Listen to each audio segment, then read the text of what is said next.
After the game, we took Wednesday off. We came in this morning, watched the tape. Now our full attention is to Memphis. And, so I really, you look back on it, sometimes the old coach's cliche is that some of the parts weren't as bad offensively. I really think we got some good shots. We missed some open shots. And, so the ball did move a little bit better than what I thought. And we did guard for a long period of time. Obviously, it was what it was. The last 6 minutes, get outscored, I think 15-2. But, in scouting Memphis, obviously, really, really talented team. Young, play really, really hard. I think they played 9 guys, double-figure minutes last night. They've got great depth. Play fast at home. Points off turnovers will be critical, just like it is in our league games on the road.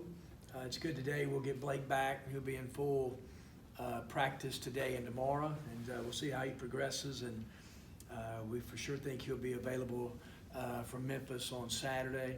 And so it's good to get him back in the gym.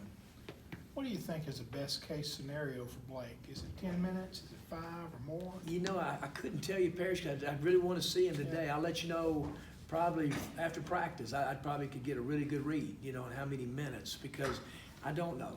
I do know, just yesterday he came by the office, I just wanted to talk, and we're talking about kind of all of his schedule of practices on and off days and different things. And but I do think that, him coming back when he and KJ are playing, then, KJ can slide even more to the 3, and play more there. And, could even play KJ at the 5 and Blake at the 4. And so it gives us just different options. And, but his weight, like I said, he weighed 226 today. So that's the lightest he's ever been since he's been here. So that part of it's good. So we'll just kind of see how he settles in and able to handle some of the up and down. Small sample size either way, but when they did have Wiseman on the floor as a guy they ran a lot of offense through, but some other options as well. How's that kind of changed them defensively in your mind? That's only been 2 games. Yeah, I've known, God, I probably was one of the first ones to offer James a scholarship when I was at Middle Tennessee. I think he was at our league camp after his 8th grade year. He walked in our gym, just said, holy cow, he's a great kid, long, thin. You knew what he was going to be, and he developed into an unbelievable player. He's a great rim protector. He really is. And he's got a great presence on both ends of the floor.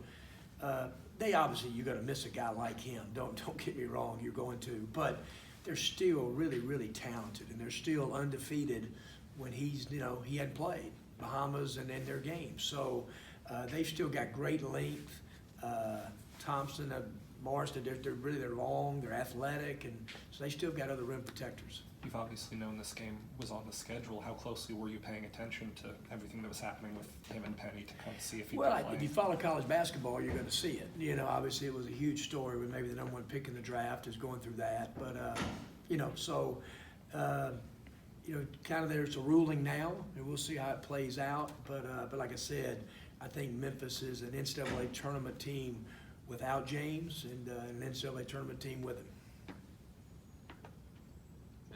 How do you kind of view these next 4 games? Like, other than winning, obviously, there are specific things you're looking for you guys to improve on as the schedule kind of takes an uptick? Yeah, it was kind of set up that way, that we had 4 games, we got a chance. Like Arkansas State, they went to Colorado State and won. They're 5-1. I think Norfolk State's going to have a really good year. So we got tested. We got a chance to play a lot of people, which was great. And then obviously, these next 4 games are going to could be for sure against 4 NCAA tournament teams. And I think that's what players look forward to playing in, counting this one on Saturday. So you just hope that can we guard at the level we're guarding at when the competition and the physicalness gets that way, rebounding. In games like Memphis, points off turnovers are huge. It was huge for us last year when we won. Us creating steals and converting points off turnovers and taking care of the ball, it's always a huge stat, especially the game on Saturday. You mentioned the other night that it was pretty evident which guys were ready to play and which guys might not be as ready. Do you have a number in your head of how many guys you want to see in one of these bigger games? Yeah, I think that our bench right now probably 9, maybe 10, and then I guess it just depends on the flow of the game, foul trouble, certain guys that get into foul trouble. But I could see us for sure playing 9 and possibly 10 in the game on Saturday. What have you thought about Austin Crowley's early games?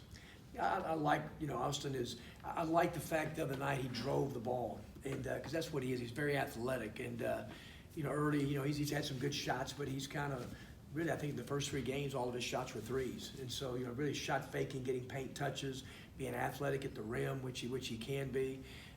He plays defensively with a good IQ. I mean, he's in good places, he can follow a scout. Now just the physicalness of taking on, physical drivers and being able to be physical at point of contact. And but yeah, I just think there's no question early in the season you've seen his talent levels high. Anything else? All right.